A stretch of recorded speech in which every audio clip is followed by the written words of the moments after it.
Hello दोस्तों, good afternoon, नमस्कार। आप सभी का एक बार जो है फिर से बहुत बहुत स्वागत है आप सभी के अपने यूट्यूब चैनल परीक्षा की शिक्षा में। उम्मीद करता हूँ, आशा करता हूँ कि आप सभी जो स्वस्थ हैं, कुशल मंगल अपनी तैयारी जो अच्छे और बढ़िया तरीके से कर रहे हैं। तो जो भी क्लास में फर्स्ट टाइम आए हैं, पहली बार आए हैं, नए हैं, उन सभी को बता दीजिए कि हमारे चैनल पर आपकी जो यूपी पीटी पीटी 2025 की जो आपकी तैयारी चाहते हैं रेगुलर बेसिस पे और जो है कंप्लीट बेसिस पे स्टार्ट करवा दी गई। तो जिसे भी तैयारी पूरी करनी है, कंप्लीट करनी है, चैनल को सब्सक्राइब करके आप लोग हमारे साथ जुड़ जाइएगा, ठीक है। क्लास का समय इंपॉर्टेंट है। जीके जीएस की जो क्लास है सुबह 10 बजे डेली बेसिस पे आपको देखने को मिल जाएगी। रीजनिंग और मैथ्स की क्लास जो है दोपहर को 3 बजे, और हिंदी की जो क्लास है जनरल अवेयरनेस के साथ आपको शाम को 7 बजे देखने को मिलेगी। तो आपसे कोई सीट है पर क्लास से जुड़ के अपनी तैयारी को पूरा कंप्लीट करना। नीचे डिस्क्रिप्शन आपको इंस्टाग्राम टेलीग्राम का लिंक मिलेगा, तो आप इंस्टाग्राम पे फॉलो करेंगे, टेलीग्राम चैनल को ज्वाइन करेंगे, ठीक है। टेलीग्राम चैनल पर डेली बेसिस पे क्लास का अपडेट और आपको एग्जाम का अपडेट मिल जाएगा। तो आप लोग जो है टेलीग्राम चैनल को ज्वाइन कर लीजिए, नीचे डिस्क्रिप्शन आपको लिंक मिल जाएगा, ठीक है। चलिए क्लास स्टार्ट का पहला क्वेश्चन देखेंगे क्या पूछा गया। और क्लास स्टार्ट करने से पहले सभी से रिक्वेस्ट है, जिसने अभी तक क्लास को लाइक नहीं किया लाइक करेंगे, शेयर नहीं किया शेयर करेंगे, जिसने अभी तक चैनल को सब्सक्राइब नहीं किया चैनल को सब्सक्राइब भी कर लेंगे, ठीक है।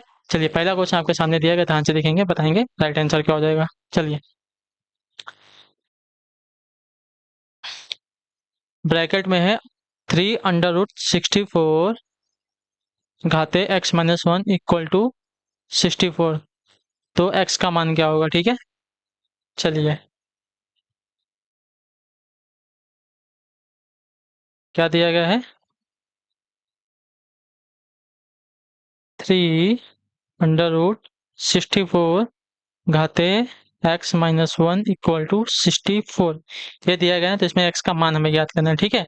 चलिए, तो इसको हम क्या करते हैं, 64 अब जो है 64 घाते x-1 अपॉन 3 इक्वल टू 64। इसका घात क्या होगा, इसका घात 1 हो जाएगा, ठीक है। कुछ नहीं है तो इसका घात क्या रहेगा, 1 रहेगा। तो चलिए, अब क्या होगा, दोनों तरफ घातों की तुलना करने पर, ठीक है, दोनों तरफ की घातों की तुलना करने पर हमें क्या मिलेगा, x-1 अपॉन 3 और इधर क्या है 1 है, ठीक है। तो अब इसको हमें सॉल्व करना है, तो क्या हो जाएगा, 3 इधर चला जाएगा, x-1 यहाँ पे रहेगा, तो 3 इधर चला जाएगा, इधर भागे में तो इधर जाके गुड़े में हो जाएगा, तो 3 एक कम 3 हो जाएगा, ठीक है। 3 एक कम 3 हो जाएगा। यहाँ पे -1 इधर है और इधर जाएगा तो -1 जो है +1 हो जाएगा। तो x की वैल्यू आपकी आ जाएगी 4, ठीक है। तो x की वैल्यू आपकी कितनी आ गई साथियों, 4 आ गई है। तो ऑप्शन नंबर आपका ए राइट हो जाएगा। क्लियर सभी को इसके बारे में, बहुत ईजी क्वेश्चन है, सिंपल क्वेश्चन है, ठीक।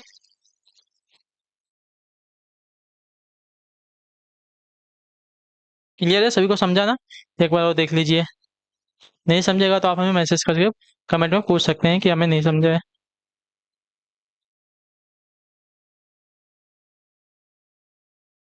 चलिए, अगला क्वेश्चन देखते हैं आपके साथियों। निर्देश दिया गया प्रश्न संख्या 52 से 56 तक के लिए क्या देगा, यह रेखा ग्राफ उन छात्रों की संख्या को दर्शाता है जो एक विशिष्ट विश्वविद्यालय में दिए गए वर्ष में अंतिम परीक्षा में उत्तीर्ण हुए हैं, ठीक है। इस आरेख का अध्ययन करें और निम्नलिखित प्रश्नों को उत्तर दें, ठीक है। चलिए, ये क्या है, उत्तीर्ण छात्रों का एक ग्राफ दिया गया है। 2011 में आपका कितना है, 500 है। 2012 में 9,500 छात्र जो उत्तीर्ण हुए। 2013 में 6,500 छात्र उत्तीर्ण। 2014 में आपके 6,500 छात्र उत्तीर्ण हुए। 2015 में आपके पूरे 10,000 छात्र उत्तीर्ण हुए हैं। और 2016 में आपके 7,000 छात्र उत्तीर्ण। 2017 में आपके 3500 यानी कि 3,500 छात्र जो है उत्तीर्ण हुए हैं, ठीक है। चलिए, तब इसके ऊपर जो क्वेश्चन दिए गए हैं, आपको ग्राफ तो समझ में आ गया ना। देखिए, 2011 में आपके 500 छात्र उत्तीर्ण हुए हैं, पास हुए हैं। 2012 में आपके 500 9,500 छात्र। 2013 में आपके 6,500 छात्र। 2014 में आपके 6,500। 2015 में आपके 10,000। 2016 में आपके 7,000। 2017 में आपके 3,500 छात्र जो है आपके कुल उत्तीर्ण हुए हैं। चलिए, 52 नंबर क्वेश्चन ध्यान से देख के बताने की कोशिश करेंगे राइट आंसर क्या होगा, ठीक है। पिछले वर्ष में उत्तीर्ण हुए छात्रों की तुलना में किस वर्ष अधिक संख्या में उत्तीर्ण हुए, किस किस वर्ष जो है, किस वर्ष अधिक संख्या में छात्र उत्तीर्ण हुए थे, ठीक है। चलिए, किस वर्ष, तो देखिए 2015 में आपके कितने छात्र उत्तीर्ण हुए साथियों, 10,000 छात्र उत्तीर्ण हुए, ठीक है। सबसे छात्र उत्तीर्ण आपके कितने हुए, 2015 में हुए हैं। ठीक है। तो पिछले वर्ष की तुलना में देखिए 2015 में कितने, 2015 में आपके 10,000 छात्र उत्तीर्ण हुए और 2014 में आपके 6,500 छात्र, यानी कि कितने का अंतर आ जाएगा, 10,000 माइनस करेंगे 6,500, तो 005 और यहाँ पे हो जाएगा साथियों 4 और यहाँ पे हो जाएगा 9, नहीं सॉरी 9 नहीं आएगा, 4, यानी कि कितने का अंतर आ रहा है साथियों, 4,500 का अंतर आ रहा है। ठीक है, 4,500 छात्रों के यहाँ पे कुल अंतर आ रहा है। अगर यहाँ पे देखेंगे 2012 में 9,500 और 2013 में आपके 6,500, तो यहाँ पे कुल 3,000 का अंतर आ रहा है। ठीक है, इसके और इसके बीच में 3,000 का अंतर आ रहा है। 2015 में और 2016 में अगर देखें तो यहाँ पे 10,000, तो यहाँ पे 7,000, यानी कि यहाँ पे 3,000 का अंतर आ रहा है। ठीक है, और उसके बाद 2016 और 2017 में देखेंगे तो यहाँ पे कितने का अंतर आएगा, 7,000 से 3,500, यानी कि यहाँ पे सिर्फ 3,500 का अंतर आएगा। ठीक है, तो सबसे ज्यादा अंतर आपका यहाँ पे आ रहा है 2014 से 2015 के बीच में, यानी कि 2015 में जो है सबसे ज्यादा छात्र जो है उत्तीर्ण हुए थे। तो ऑप्शन नंबर आपका यहाँ पे जो बी दिया गया आपका राइट आंसर। पिछले वर्ष में उत्तीर्ण छात्रों की तुलना में सबसे अधिक छात्र 2012 में उत्तीर्ण हुए हैं। 2012 में नहीं, 2015 में उत्तीर्ण हुए हैं। ठीक है, 2015 में आपके उत्तीर्ण हुए हैं, इतना याद रखिएगा। 2015 में जो है सबसे ज्यादा छात्र आपके उत्तीर्ण हुए हैं। क्लियर सबको इसके बारे में।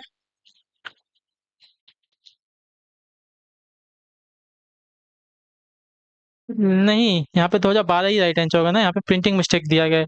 ठीक है, ये आपका प्रिंटिंग मिस्टेक दिया गया है, 2012 सही राइट आंसर होगा। क्यों, ये देखिए 2011 में आपके कितने छात्र उत्तीर्ण हुए हैं, 500, और 2012 में आपके 9,500। ठीक है, तो 9,500 माइनस अगर 500 करते हैं तो कितना, कितने छात्र यहाँ पे उत्तीर्ण हुए हैं, यहाँ पे आपके 9,000 छात्र उत्तीर्ण हुए हैं। ठीक है, इसके बीच में 9,000 का अंतर आ रहा है। ठीक है, और इसके बीच में सिर्फ 4,500 का अंतर आ रहा है। तो सबसे ज्यादा उत्तीर्ण किसमें हुए, 2012 में छात्र जो है ज्यादा उत्तीर्ण हुए हैं। ठीक है, 2015 में 2000 2015 में 2014 की तुलना में आपके कितने 4,500 छात्र सिर्फ ज्यादा उत्तीर्ण हुए हैं, लेकिन 2011 की तुलना में 2012 में आपके 9,000 छात्र ज्यादा उत्तीर्ण हुए। तो आपका देखिए ऑप्शन में तो कहीं दिया नहीं गया है, तो सब ऑप्शन आपके यहाँ पे राइट आंसर आपका हो जाएगा, 2012 आंसर होगा। ठीक है, तो 2012 आपका राइट आंसर होगा। ठीक, क्लियर सभी को इसके बारे में। 2012 में आपके जो है सबसे ज्यादा छात्र उत्तीर्ण हुए, इतना याद रखिएगा। क्लियर सभी को। चलिए अगला क्वेश्चन देखते हैं आपका साथियों, 53 नंबर, बताइएगा राइट आंसर क्या हो जाएगा। वर्ष 2013 और 2016 के बीच उत्तीर्ण हुए छात्रों की संख्या का अंतर ज्ञात करना है। ठीक है, 2013 और 2016 के बीच, 2013 में आपके कुल कितने छात्र उत्तीर्ण हुए हैं साथियों, ये मिटा लेने थे। ठीक है, चलिए 2013 में आपका कुल छात्र उत्तीर्ण हुए हैं साथियों 6,500, और 2016 में कुल छात्र उत्तीर्ण हुए आपके 7,000। ठीक है, तो इन 7,000 और 650, 7,000 और 6,500 में अगर अंतर देखा जाएगा तो 500 का आपका अंतर आएगा। ठीक है, ऑप्शन नंबर आपका बी राइट होगा। क्लियर से क्वेश्चन, 2013 और 2016 के बीच उत्तीर्ण छात्रों की संख्या में अंतर अगर देखा जाएगा तो आपका 500 का आएगा, तो ऑप्शन नंबर आपका बी राइट है। चलिए 2000 अब 54 नंबर क्वेश्चन है। ठीक है, 54 नंबर क्वेश्चन ध्यान से देखेंगे, उत्तर देने की कोशिश करेंगे, आपका राइट आंसर क्या हो जाएगा। ठीक है, चलिए ध्यान से देखिए, बताइए 2016 में उत्तीर्ण हुए छात्रों की संख्या 2017 की तुलना में से रिक्त स्थान अधिक है, कितनी अधिक है हमें बताना है। ठीक है, चलिए चलिए जल्दी से उत्तर दीजिए, इसका राइट आंसर क्या हो जाएगा। 2016 में उत्तीर्ण हुए छात्रों की संख्या 2017 की तुलना में, प्रतिशत में हमसे पूछा है ना। चलिए 2016 और 2017 का पहले अंतर देखते हैं कितना आ रहा है। ठीक है, 2016 में कितने हैं आपके 7,000, 2017 में आपके 3,500। ठीक है, पहले तो इनका अंतर निकाल लेंगे। 2017 में आपके कुल कितने छात्र हैं, 3,500, और 2016 में आपको कुल कितने छात्र थे, 7,000। तो अंतर तो आपका सीधा सीधा आ जाएगा, 3,500 का अंतर आ जाएगा। ठीक है, अंतर आ गया 3,500 का। क्लियर सभी को। आप देखेंगे प्रतिशत जो है अधिक कितना है, कितना प्रतिशत अधिक हुआ है, इसकी बात कर लेते हैं। ठीक है, तो अंतर ये गुणे 100 अपॉन 2017 में संख्या कितनी है छात्रों की, उसकी बात कर रहे हैं। ठीक है, तो अंतर कितना है अपना, 3,500 का अंतर है। ठीक है, गुणे 100, 2017 में कितने छात्र उत्तीर्ण हुए हैं, 3,500 छात्र उत्तीर्ण हुए हैं। ठीक है, चलिए, तो 3500 से 3500 तो पूरा कट जाएगा, यानी कि 100% का यहाँ पे अंतर आ जाएगा। ठीक है, 100% का यहाँ पे पूरा का पूरा अंतर आ रहा है, मतलब अंतर नहीं आ रहा है, अधिक छात्र जो है 100% ज्यादा छात्र आपके यहाँ पे उत्तीर्ण हुए हैं। ठीक है, तो ऑप्शन नंबर आपका बी राइट हो जाएगा। क्लियर सभी को इसके बारे में? चलिए, 54 नंबर हो गया कि क्लियर है आपका। क्या है, 55 नंबर क्वेश्चन। अगर उत्तीर्ण होने वाले छात्रों का प्रमाण पत्र दिया जाता है तो अंतिम 3 वर्षों में दिए गए प्रमाण पत्रों की संख्या क्या है? ठीक है, अगर उत्तीर्ण होने वाले छात्रों को प्रमाण पत्र दिया गया है तो अंतिम 3 वर्षों में दिए गए प्रमाण पत्रों की संख्या कितनी हो जाएगी? ठीक है, तो अंतिम 3 वर्षों में कितने छात्र उत्तीर्ण हुए? 2017 में, ठीक है, 2016 में और 2015 में कितने छात्र उत्तीर्ण हुए हैं, हमें उनकी संख्या पता नहीं है। ठीक है, देखिए, एक तो 3500 हुए हैं, फिर 7000 हुआ है, फिर 10,000 हुआ है। ठीक है, देखिए, इसमें आपका 3500 छात्र उत्तीर्ण हुआ था, जिसमें आपका 7000 छात्र उत्तीर्ण हुए थे, और 2015 में आपके 10,000 कुल छात्र उत्तीर्ण हुए थे। सबको जोड़ लेंगे तो कितना हो जाएगा? 7 3 10, यानी कि 20,500 छात्र। ठीक है, तो ऑप्शन नंबर आपका सी राइट हो जाएगा। क्लियर हो इसके बारे में? 2015, 2016 और 2017 में अगर अंतिम 3 वर्षों की बात किया है तो अंतिम 3 वर्ष में आपका 2015 आएगा, 2016 आएगा, 2017 आएगा। ठीक है, अगर इनको प्रमाण पत्र दिया जाएगा जितने उत्तीर्ण हुए हैं तो 20,500 प्रमाण पत्र यहाँ पे दिया जाएगा। प्रमाण पत्रों की संख्या आपकी 20,500 हो जाएगी। क्लियर होगा इसके बारे में? चलिए, अगला क्वेश्चन आपका 56 नंबर क्वेश्चन, ध्यान से देखिएगा, उत्तर दीजिएगा। वर्ष 2012 से 2017 के बीच सभी उत्तीर्ण हुए छात्रों का औसत ज्ञात करना। ठीक है, 2012 से 2017 के बीच। ठीक है, तो बहुत ही थोड़ा सा ये लेंदी होगा, मतलब थोड़ा सा इसमें ज्यादा। 2012 से 2017, ठीक है, 2012 से, अच्छा 2012 से 2017 ना, 2012 से 2017 के बीच सभी उत्तीर्ण हुए छात्रों का योग यानी कि सबको जोड़ना पड़ेगा। ठीक है, तो 2012 में तो 500 छात्र थे, 2000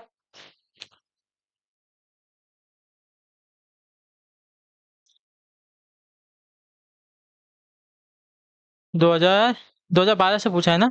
अच्छा, 2012 से पूछा है, 2011 नहीं लेंगे। 2012 से आपके देखेंगे 9,500, 6,500, 6,500 दो बार है, फिर 10,000, फिर 7,000, फिर 3,500। तो 2011 हमें निकाल देना है। ठीक है, 2011 का जो हमने लिखा है 500, उसको निकालना पड़ेगा। इसको निकाल दीजिए। तो 2012 में आपका कुल छात्र उत्तीर्ण हुए थे 9,500, फिर उसके बाद 2013 में 6,500, फिर 2014 में 6,500, फिर 2015 में आपके 10,000 छात्र कुल उत्तीर्ण हुए, सबसे ज्यादा इसमें उत्तीर्ण हुए थे। ठीक है, उसके बाद 2015 हो गया, 15 हो गया, 2016 में आपके कुल 7,000 छात्र उत्तीर्ण हुए, फिर 2017 में आपके कुल 3,500 छात्र उत्तीर्ण हुए। ठीक है, इन सबका योग अगर देखेंगे साथियों तो कितना हो जाएगा? 9,500, 6,500, 6,500, 10,000, 7,000 और 3,500। इन सबको अगर आप जोड़ेंगे तो इसकी संख्या आपकी आ जाएगी साथियों 43,000। ठीक है, 47,000 आ गई।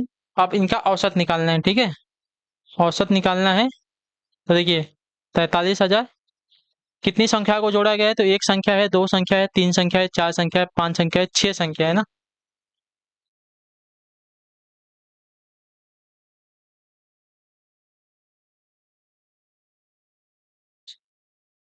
तो कुल आपके यहाँ पे छह संख्या है। ठीक है, अब इससे इसको अगर भाग दे देंगे तो 6 सत्ते, चलिए अगर इसको अगर भाग देते हैं, 43,000, 6 सत्ते 42, 2012, 2013, 2014, 2015, 2016, 2017, छह ही संख्या हो रही है ना।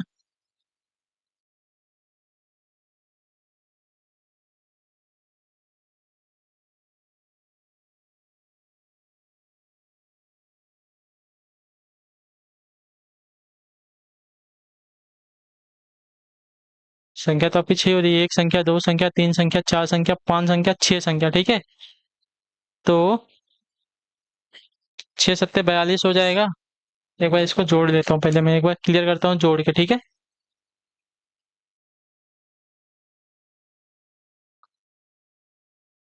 9,500 प्लस 6,500 प्लस 6,500 प्लस 10,000 प्लस 7,000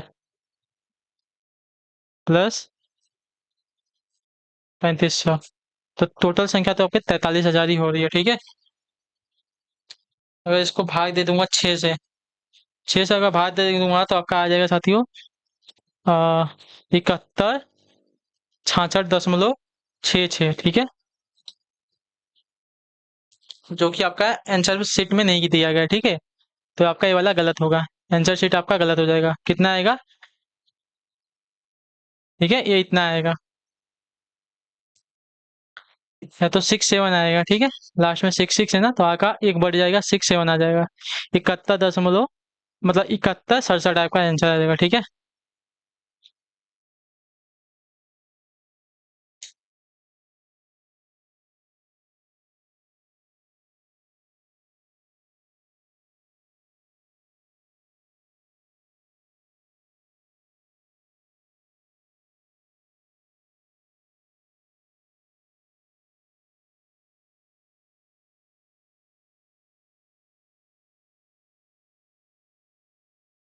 चाहिए तो आप लोग एक बार अपने हिसाब से देख लीजिएगा, ठीक है।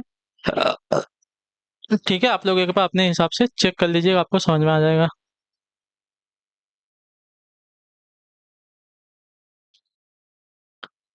ठीक है, चलिए।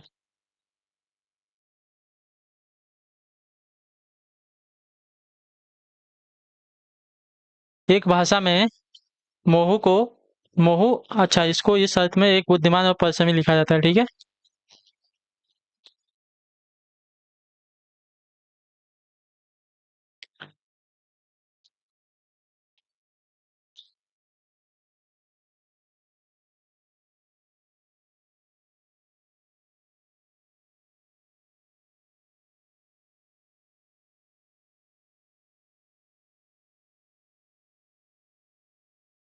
चलिए,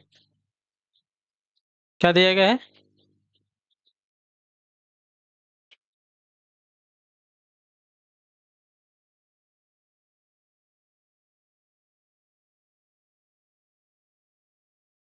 क्या दिया है, MOHURUPT और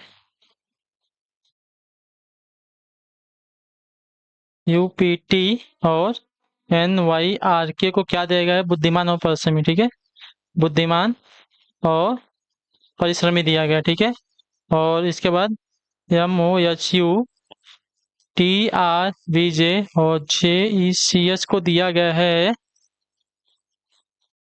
परीक्षण और परीक्षाएं, ठीक है।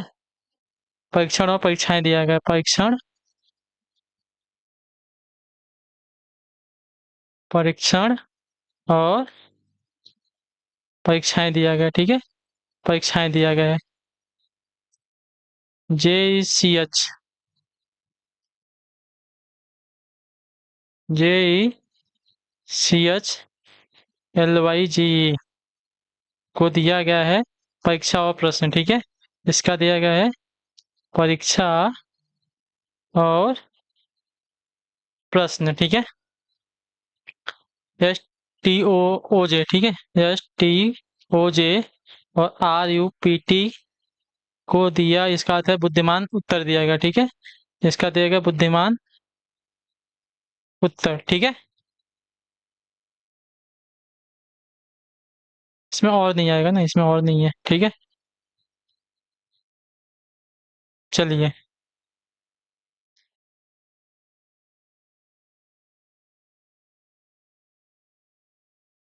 परीक्षण JEC परीक्षा और प्रश्न दिया गया था, परीक्षा और प्रश्न दिया गया था, ठीक है। परीक्षा परीक्षण और परीक्षाएं दिया गया था, ठीक है। परीक्षण और परीक्षाएं दिया गया था, ठीक है। तो हमें क्या बताना है, तो किस व्यंजक का अर्थ प्रश्न और उत्तर होगा, ठीक है। प्रश्न और उत्तर में निकालना है, ठीक है। प्रश्न और उत्तर हमें निकालना है ना। तो प्रश्न कहाँ कहाँ पर दिया गया है, तो प्रश्न एक यहाँ पे दिया गया है, ठीक है। तो और कहीं पे प्रश्न दिया गया था, यहाँ पे परीक्षण दिया गया है, परीक्षाएं दिया गया है, प्रश्न दिया गया है। तो इसका मेरे ख्याल से प्रश्न का कोड हमारे ख्याल से आपका आएगा यहाँ पे JECH, ठीक है। नहीं, यहाँ पे परीक्षा का कोड आएगा JECH, परीक्षा का कोड आपका JECH आ जाएगा, ठीक है। तो बचेगा सिर्फ यहाँ पे LYGE, जिसका अर्थ हो जाएगा प्रश्न, ठीक है। LYGE का कोड आपका प्रश्न आ जाएगा, LYGE का कोड आपका प्रश्न आ जाएगा, ठीक है। क्योंकि परीक्षा यहाँ पे दिया गया था, परीक्षा यहाँ पे दिया गया था, दोनों में कोड कौन से कॉमन था, JECH, तो परीक्षा परीक्षा कट गया, तो बचा यहाँ पे सिर्फ LYGE, जो जिसका कोड हो जाएगा प्रश्न। और आपका एक यहाँ पे दिया गया, और आपका यहाँ पे दोनों में कौन कौन से कोड कॉमन है, तो MOHU, ठीक है। यानी कि और का कोड आपका हो जाएगा MOHU, ठीक है। MOHU जो है इसका कोड हो जाएगा और का। अब क्या बचा है, उत्तर। उत्तर कहाँ पे दिया गया, तो उत्तर आपका यहाँ पे दिया गया है, ठीक है। उत्तर के साथ बुद्धिमान आया, तो बुद्धिमान एक यहाँ पे है, एक यहाँ पे है। तो दोनों में कौन कौन से कोड कॉमन है, तो दोनों में आपका RUPT को कोड कॉमन है, तो इसको कट कर देंगे तो बुद्धिमान का कोड आपका RUPT आ जाएगा, बचेगा उत्तर का कोड आपका STOJ, ठीक है। STOJ जो है आपका उत्तर का कोड बचेगा, यानी कि LYGE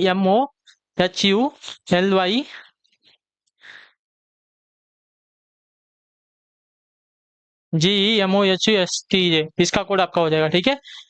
ये वाला आंसर आपका राइट आंसर हो जाएगा। क्लियर सभी को इसके बारे में, क्लियर सभी को। प्रश्न का कोड आपका LYGE निकल के आ गया, और का कोड आपका MOHU, और उत्तर का कोड आपका STOJ आपका निकल के आ गया। क्लियर सभी को यहाँ तक।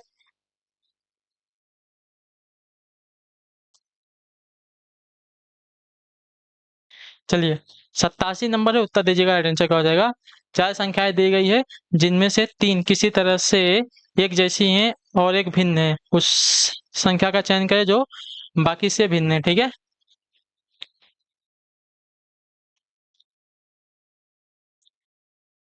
चलिए, उत्तर दीजिए, इसका राइट आंसर क्या हो जाएगा। तो देखिए,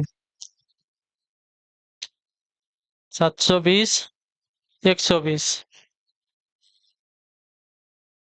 फिर 24 है, फिर 8 है, फिर 2 है, फिर आपका 1 है, और लास्ट में आपका 1 है, ठीक है। तो 720 से 120 अगर देखेंगे, तो इसमें इसका 1/6 का गुणा हो रहा है, और 120 में देखेंगे तो यहाँ पे आपका 1/5 का गुणा हो रहा है, और इसमें देखेंगे तो आपका 1/4 का गुणा हो रहा है, और इसमें देखेंगे तो आपका 1/3 का गुणा हो रहा है, ठीक है। 2 दूनी के 4, और 4 दूनी के 8 होता है, 8 दूनी के 16, और 8 तरीका 24 होता है ना, ऐसा हो रहा है, ठीक है। और इसमें अगर देखेंगे तो आपका यहाँ पे आपका अलग आएगा, यहाँ पे आपका अगर इसमें, चलिए, 720 गुणे 1/6 करते हैं, 6 से अगर इसको डिवाइड कर देंगे तो 6 कम 6 हो जाएगा, बचेगा 12, 6 दूनी 12, और 6 शून्य शून्य, यानी कि 120 आ जाएगा, ठीक है। क्लियर है। उसी प्रकार 120 में गुणे कितना किया, 1/5 किया है, तो 5 दूनी 10 हो जाएगा, ठीक है। 5 दूनी 10, बचा कितना 20, 5 चौका 20, 24 आ जाएगा, ठीक है। उसी प्रकार अब 24 आ गया, तो 24 में 1/6 का हो गया, 1/5 का हो गया, अब इसमें 1/4 का करेंगे, ठीक है। 1/4 का करेंगे तो 4 छक्का 24 आएगा यहाँ पे, ठीक है। यानी कि 4 छक्का 24 आएगा, 4 छक्का 24 आएगा, तो यहाँ पे 6 आना चाहिए, 8 दिया गया है, तो 8 आपका यहाँ पे गलत हो जाएगा, ठीक है। जो आपका असंगत है आपका 1/8 है, ठीक है। अब जो 6 है, 6 में 1/4 हो गया ना, 1/3 का करेंगे तो 3 दूनी 6 हो जाएगा, तो 2 आ गया, ठीक है। उसी प्रकार 2 में 1/3 का हो गया, 1/2 का करेंगे तो 2 एकम 2 आ जाएगा। क्लियर सभी को। तो यहाँ पे आपका असंगत है संख्या 8। क्लियर सभी को इसके बारे में। असंगत संख्या आपकी यहाँ पे 8 है। चलिए, 87 हो गया। 88 नंबर क्वेश्चन ध्यान से देखिएगा, उत्तर दीजिएगा, राइट आंसर क्या होगा, ठीक है। चलिए, निम्नलिखित एक कथन और उससे संबंधित दो निष्कर्ष दिए गए हैं। कथन और निष्कर्षों को पढ़ें और निर्धारित करें कि कौन सा या कौन से निर्णय तार्किक रूप से दिए गए कथन का अनुसरण करता या करते हैं।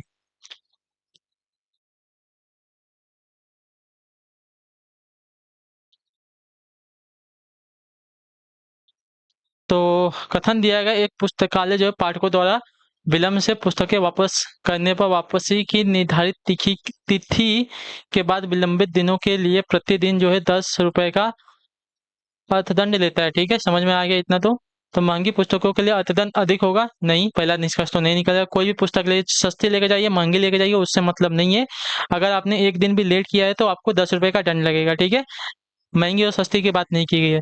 सस्ती पुस्तकों के लिए अर्थदंड कम होगा? नहीं, ये बात भी नहीं है। मैंने आपको यही बता दिया, यानी कि दोनों निष्कर्ष यहाँ पे नहीं निकल के आ रहे हैं, ठीक है। ना न तो निष्कर्ष एक और न ही निष्कर्ष दो यहाँ पे अनुसार करता है, तो ऑप्शन नंबर आपका डी राइट हो जाएगा। क्लियर सभी को इसके बारे में? चलिए, पाठकों को पुस्तकालय की पुस्तकें निर्धारित तिथि पर वापस न करने पर अर्थदंड देना होगा, न कि महंगी और सस्ती पुस्तकों के अनुसार दंड देना होगा। अतः न तो एक निष्कर्ष यहाँ पे सही है और न ही दूसरा निष्कर्ष आपका यहाँ पे सही है, ठीक है। चलिए, 89 नंबर है, यदि पी एडेड क्यू का अर्थ है कि पी क्यू की पत्नी है, ठीक है। एडेड का अर्थ आ गया पति से, ठीक है। क्यू जो है पी का पति है, ठीक है, उल्टा हो रहा है। क्यू जो है पी का पति है, ठीक है। और हैशटैग का अर्थ क्या दिया गया है कि जो जे का पुत्र यल है, ठीक है। जे का पुत्र यल है, पुत्र से है, ये आपका उल्टा होगा, इतना याद रखिएगा, ठीक है। जो भी दिया होगा पी एडेड क्यू, यानी कि क्यू जो है पी का पति है, इतना याद रखिएगा। और यहाँ पे सीधा सीधा है कि जे जो है यल का पुत्र है। अच्छा, जे का पुत्र आपका यल हो जाएगा, ठीक है। और डॉलर का अर्थ क्या दिया गया है? डॉलर का अर्थ दिया गया है कि यम का भाई यन है, यानी कि यम का भाई यन है, ठीक है। यम का भाई यन है, यानी कि दूसरे वाले का पहला जो है भाई है, इतना याद रखिएगा, ठीक है। तो निम्नलिखित में से कौन सा विकल्प सुनिश्चित करता है कि ए की माँ बी है, ठीक है। ए की माँ बी है ना,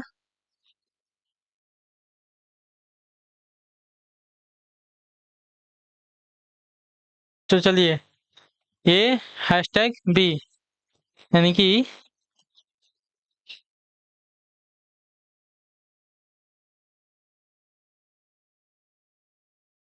जे का पुत्र एल है, यानी कि ए का पुत्र आपका बी है, ठीक है। ए का पुत्र एल है, अब बी है, ठीक है, ए का पुत्र।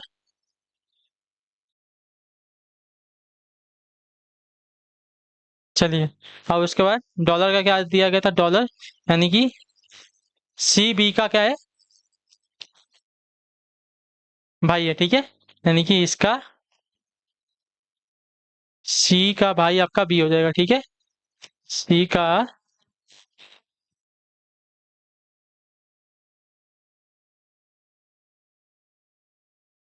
ये भाई है, ए का पुत्र बी है, ठीक है। और सी का भाई बी है, पति दिया गया है, ठीक है। तो डी सी का पति है, ठीक है। डी जो है सी का पति है, क्लियर सभी को? यानी कि ये बात अभी संबंध नहीं, ये इसका पिता है कि मतलब ये जो है पी की माँ है या पिता है, ये अभी कंफर्म नहीं है, तो पहला वाला तो निष्कर्ष नहीं निकल के आएगा, ठीक है। निष्कर्ष की अगर बात करें तो डी वाले को देखते हैं हम, जिसमें आपका निष्कर्ष लेके निकल के आ जाएगा। डी एडेड बी दिया गया, ठीक है। डी एडेड बी दिया गया, यानी कि बी जो है डी का पति है, ठीक है। बी जो है क्या देगा था? पी एडेड क्यू का अर्थ है कि क्यू का पति पी है, क्यू का पति पी है, क्यू का पति पी है, क्यू का पति पी, यानी कि बी का पति डी है, ठीक है। बी का पति आपका डी है, ठीक है। हैशटैग सी दिया गया है, यानी कि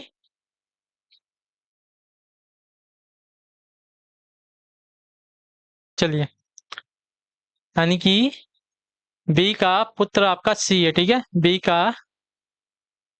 पुत्र आपका सी है, ठीक है। तो ये आपकी ये पत्नी हो गई, ये आपका पति हो गया, और इसका पुत्र आपका सी हो गया, ठीक है। और सी जो है ए का भाई है, ठीक है। इतना क्लियर है? तो देखिए, ए की माँ बी है, ठीक है। ए की माँ बी हो जाएगी क्योंकि ये इसका पुत्र है ना। सी जो है बी का पुत्र है और सी जो है ए का भाई है, तो आपके आप या तो भाई भाई हो जाएंगे या तो भाई बहन हो जाएंगे। सी और ए आपस में भाई बहन हो जाएंगे, इससे मतलब नहीं है। लेकिन बी जो है माँ हमारी आ रही है, तो बी जो है ए की माँ आपकी बी आपका यहाँ पे इस वाले में निकल के आ रहा है, ठीक है। डी वाले में आपका राइट आंसर आ रहा है। चलिए, अगला क्वेश्चन आपका 90 नंबर क्वेश्चन, ध्यान से देखिएगा। जिस प्रकार अंगूर संबंधित है फल से, उसी प्रकार काली मिर्च संबंधित है आपके मसाले से, ठीक है। ऑप्शन नंबर आपका बी राइट होगा। क्लियर से इसके बारे में। अंगूर फलों के अंतर्गत आता है, उसी प्रकार काली मिर्च भी सभी मसालों के अंतर्गत ही आती है। तो ऑप्शन नंबर आपका बी राइट होगा। चलिए इसी के साथ जो आपकी क्लास है आज की मैथ्स की और जीनी की आज की कंप्लीट होती है। उम्मीद करता हूँ आपको क्लास जो अच्छी लगी, पसंद है तो अपना जो फीडबैक है क्लास का नीचे कमेंट में बताइएगा। क्लास आप सभी को कैसी लगी, क्लास अच्छी लगी क्लास को लाइक करके चैनल पर पहले चैनल को सब्सक्राइब करके आप सभी लोग जाइएगा। हम आपसे मिलेंगे आपकी अगली क्लास में, तब तक के लिए टाटा बाय बाय, जय हिंद जय भारत। आप सभी का क्लास से जुड़ने के लिए बहुत बहुत ही धन्यवाद साथियों।